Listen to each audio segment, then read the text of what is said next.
Welcome to Guide Guru. We hope this video helps. In this video, I will show how to make Desi Hookah at home. Prepare charcoal, tobacco, and a sturdy hookah base. First, we will review safety precautions and essential tools you need before assembling anything.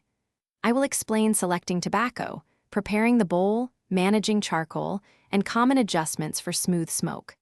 My tone is relaxed and clear so you can follow along step by step and avoid common mistakes. Gathering materials is simple and affordable for a Desi Hookah setup. I will walk you through choosing the right base, stem, bowl, and hose for stable performance. Learn how to prepare tobacco for consistent burn and how to pick charcoal that heats evenly. I will also cover basic cleaning steps so your smoke tastes fresh and how to set up a comfortable session space for friends.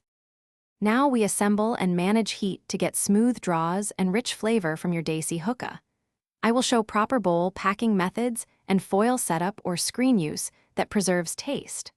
Watch how to position charcoal for balanced heat and how to rotate pieces during a session to prevent burning. I will also suggest simple tweaks to adjust smoke density and reduce harshness without Thanks for watching. Consider subscribing if we helped you today.